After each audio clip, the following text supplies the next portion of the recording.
चित्त शुद्धि की क्या पद्धति है?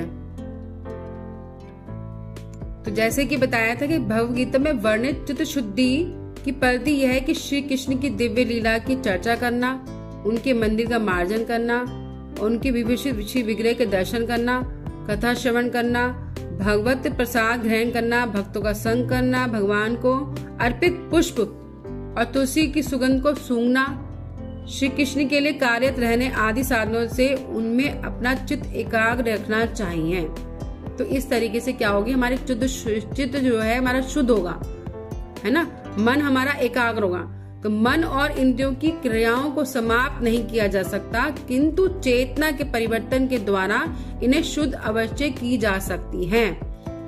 और बताया गया है कि मन और इंद्रियों को वश में करने की सही पद्धति को ना जानने के कारण कम बुद्धिमान लोग मन तथा इंद्रियों को बलपूर्वक रोकने का प्रयत्न करते हैं और फिर उनसे परास्त होकर विषय भोग की तरंगों के वशीभूत हो जाते हैं। कहने का अर्थ यह है कि अपने मन को जब तक हम इन कार्यों में नहीं लगाएंगे और उसको वैसे ही रोकने का प्रयास करेंगे तो हम उसको रोक नहीं पाएंगे, हम परास्त हो जाएंगे।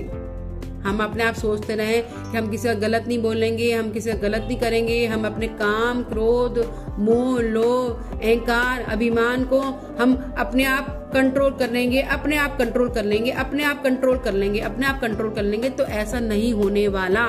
जब तक हम अपने आप को इन सेवाओं में नहीं लगाएंगे तब तक हमारी इंद्रियां कंट्रोल में नहीं आएंगी। और अगर हम उसको वैसे ही प्रयास करते रहेंगे, अच्छी अच्छी बातों से कोशिश करते रहेंगे कि नहीं मैं किसी गलत नहीं बोलूंगा, मैं ये नहीं करूंगा, वो नहीं करूंगा, वो नहीं करूंगा, नहीं, वो उससे एक दिन आप परास्त हो जाएंगे और क्या होगा, फिर दोबारा विषय भोग में दोबारा वापस चले जाएंगे, क्योंकि हमारी इंद्रियां कंट्रोल में आने वाली नहीं है जब तक उसको भगवान की सेवा में नहीं लगाएंगे। तो कृष्ण भावना में स्थित बुद्धिमान मनुष्य अपनी इंद्रियों को बलपूर्वक कार्य करने से नहीं रोकता। बलपूर्वक हम रोकने की कोशिश करेगा ना कोई भी उसको, तो क्या हो गया, अगर मैं सोचूं कि मैं किसी को कुछ नहीं बोलूंगा, मैं कुछ नहीं बोलूंगा, कोई मुझे कितने गलत वचन बोले जा रहा है, मैं सहन करे जा रही हूँ, अंदर ही अंदर मुझे परेशानी हो रही है,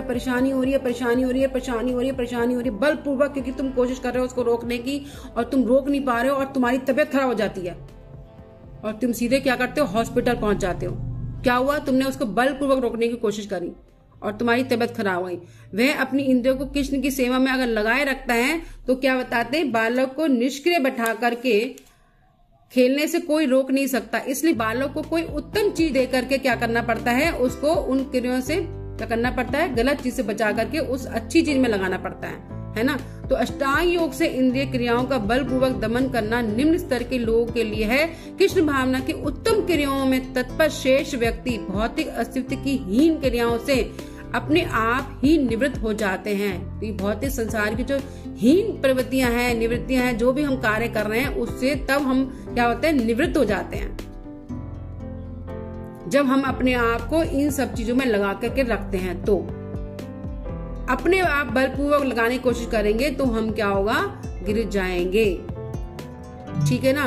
तो फिर दोबारा माया में चले जाएंगे हम, ज्यादा दिन तक ये सब कुछ नहीं चलने वाला, बलपूर्वक हम नहीं रोक सकते उसको। इसलिए हमें कृष्ण भावना भावित होना ही पड़ेगा, हमें उनको अपनी सारी इंद्रियों को भगवान की सेवाओं में लगाना पड़ेगा। शिव विग्रह के दर्शन करना, उनके मंदिर का मार्जन करना, अपना भगवत प्रसाद ग्रहण करना, भक्तों का संग करना, भगवान को अर्पित पुष्प अर्पित करना, सूंघना, ये सब कार्य में जब लगाए रखेंगे पूरे दिन तो आपकी इंद्रियां कंट्रोल में आएंगी। बलपूर्वक आप ज्यादा दिन नहीं चलने वाले।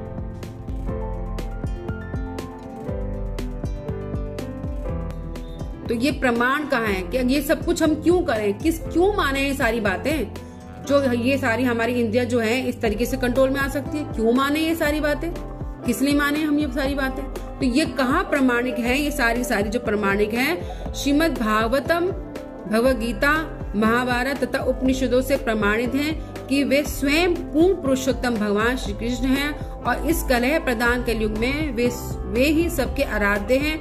उनके संकीर्तन आंदोलन में सभी सम्मिलित हो सकते हैं और इसके लिए कोई पूर्व योग्यता की आवश्यकता नहीं है। उनकी शिक्षाओं का अनुसरण करने मात्र से सब मनुष्य जीवन की यथार्थता को प्राप्त हो सकते हैं। तो ये जो मैं क्यों मानूं ये सारी बातें, क्यों, किस लिए? क्योंकि ये सारा किस में है? प्रमाण किया गया है। सारा भगवद गीता में, महाभारत के अंदर, ये सब कुछ उपनिषदों में ये प्रमाणित है सारी चीजें। इसलिए हमें इसको विश्वास करना ही पड़ेगा। अगर हम विश्वास नहीं करेंगे तो क्या होगा?